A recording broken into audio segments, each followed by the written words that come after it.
दोस्तों आज की इस वीडियो में हम लोग पढ़ेंगे लिटरेरी क्रिटिसिज्म में एक बहुत ही इंपॉर्टेंट वर्क को।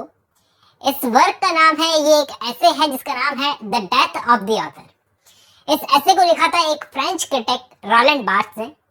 दोस्तों अगर हम लिटरेरी क्रिटिसिज्म को पढ़ रहे हैं तो आपको ये ऐसे के बारे में और इस ऐसे में क्या क्या डिस्कस किया है ये भी जानना बहुत जरूरी है। चलिए मैं शुरू करता हूँ, जितना क्लियरली हो सके उतना क्लियरली इसको समझाने की कोशिश करूंगा।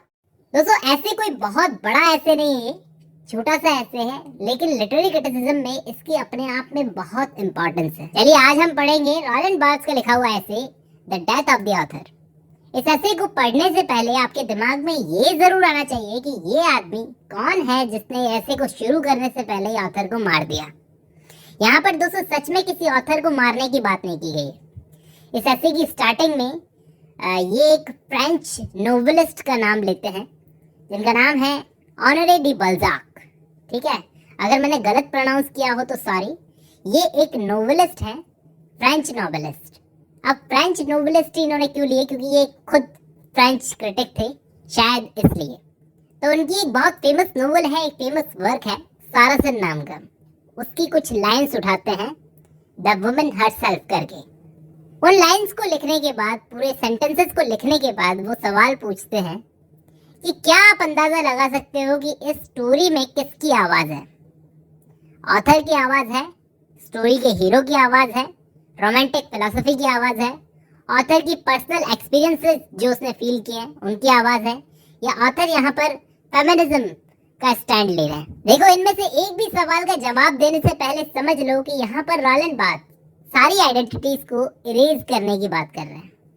पुराने टाइम पर जो क्रिटिसिज्म होता था वो ऐसे ही होता था कि ऑथर की बायोग्राफी पर ज्यादा जोर दिया जाता था बजाय कि टेक्स्ट पर फोकस करने के। कि ये बोलते हैं कि ऑथर का किसी भी वर्क को लिखने में कोई भी रोल नहीं होता, वो बस एक नरेटर का काम करता है, एक मीडिएटर का काम करता है। मीडिएटर क्या होता है? जिसे बस रीडर से टेक्स्ट को मिलवाना होता है, एक चीज को दूसरी चीज से मिलवाना होता है, और उसे उसके वर्क के लिए, उसे उसके नरेशन के लिए एडमायर किया जाना चाहिए, लेकिन कभी भी उसे एक इन्वेंटर की तरह नहीं देखा जाना चाहिए। मतलब इसने इस कहानी को इन्वेंट किया है या इसका ओरिजिन भी इसी ने किया है, ऐसा कुछ नहीं होता। कि हम क्या करते हैं, किसी भी वर्क को पढ़ने के लिए ऑथर की पर्सनल लाइफ में ज्यादा इंटरेस्टेड होते हैं बजाय कि टेक्स्ट के।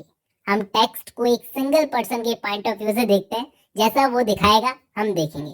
ऐसा मानते हैं कि ये वर्क सिर्फ इसके ऑथर के अंदर जिंदा है, खुद अपने आप में इसकी कोई पहचान नहीं है। लेकिन रोलैंड बार्थेस बोलते हैं कि ये चीज कब जाकर कम हुई, जब फ्रेंच सिंबलिस्ट पोएट्स मार्केट में आ गए।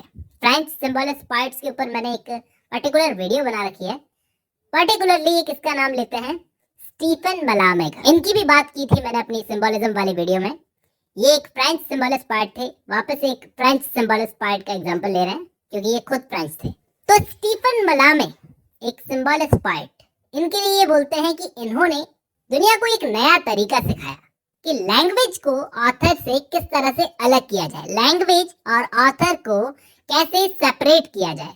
क्योंकि आजकल ऑथर को न जाने क्यों उस वर्क के ऑनर की तरह देखा जाता है, जो उसने लिखा है ना वर्क, उस वर्क के ऑनर की तरह देखा जाता है कि वो वर्क पब्लिश होने के बाद में भी उसी की प्रॉपर्टी है, जबकि ऑथर का वर्क पब्लिश होने के बाद पब्लिक प्रॉपर्टी बन जाता है। मलामे मानते थे कि लैंग्वेज हमसे बात करती है, ना कि ऑथर हमसे बात करता है, तो लैंग्वेज पर ज्यादा फोकस करना चाहिए।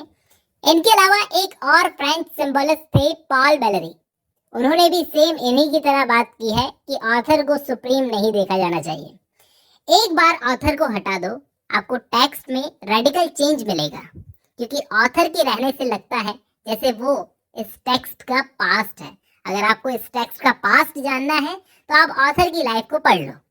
ऑथर को सिर्फ एक स्क्रिप्टर की तरह देखा जाना चाहिए। क्या बोलते हैं कि ऑथर को सिर्फ एक स्क्रिप्टर की तरह देखना चाहिए। ये स्क्रिप्टर क्या होता है? मतलब ऐसा मानो कि कैटलॉग देखा है कभी? हाँ, कैटलॉग देखा है।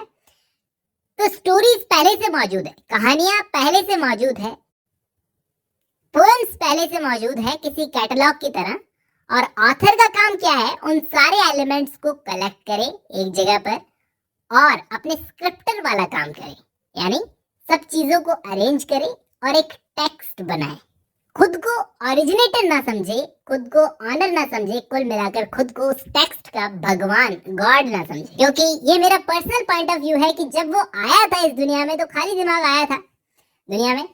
जब उसे सारी चीजें यहाँ पर मिली, जब उसने देखी, तभी तो उसे लिखने का आइडिया आया। तो चीजें पहले से मौजूद है, कहानियां पहले से मौजूद है। उसका काम क्या है? सिर्फ एक स्क्रिप्टर का काम है जो चीजों को अरेंज करेगा। फिर जब वो टेक्स्ट तैयार हो जाता है, वो बन जाती है पब्लिक प्रॉपर्टी, और रीडर चाहे जैसे उसका मतलब निकाले। उस टेक्स्ट की फाइनल डेस्टिनेशन है रीडर। रीडर जब उस टेक्स्ट को पढ़ेगा तभी उसका कोई मतलब निकलेगा। ऑथर का उस पर कोई राइट नहीं होता, क्योंकि टेक्स्ट अपने आप में मल्टी डायमेंशनल होता है। मतलब आज आप देख लो, गीता के श्लोक्स हैं, हर कोई उन श्लोक्स का मतलब अपने हिसाब से निकालता है। एक बिजनेसमैन अपने हिसाब से निकालता है, तो कोई मन की शांति पाने वाला अपने हिसाब से निकालता है।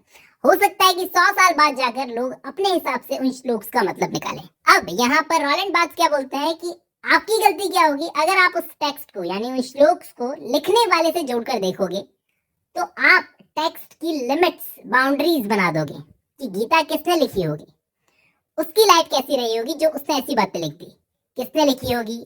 इस चीज से मतलब नहीं है। मतलब इससे है कि टेक्स्ट का कोई भी फिक्स मीनिंग नहीं है। टेक्स्ट अपने आप में मल्टी डायमेंशनल है। आगे जाकर उसी टेक्स्ट के अलग अलग मतलब निकाले जाएंगे।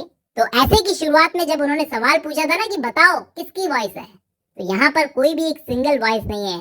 इसका जवाब यह है कि यहाँ पर कोई भी एक सिंगल वॉइस नहीं है, मल्टीपल मीनिंग्स हैं।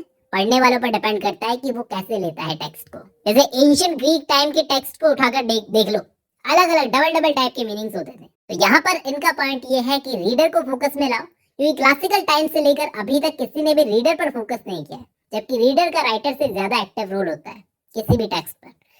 तो ऑथर मरेगा तभी जाकर रीडर पैदा होगा। यहीं पर इस टेक्स्ट की समरी पूरी होती है। अब मैं थोड़ा सा इस स्टेटमेंट को पढ़कर अंदाजा लगाता हूँ कि रीडर रिस्पॉन्स थ्योरी की तरफ ये ज्यादा झुके हुए हैं और न्यू क्रिटिसिज्म की तरफ। ध्यान रखना दोस्तों, जिस सेंचुरी में ये वर्क्स लिखे जा रहे थे ना, उस सेंचुरी में टी.एस. एलियट उन पहले लोगों में से थे जिन्होंने ये ऑथर के रोल को कम करने वाली बात कही थी।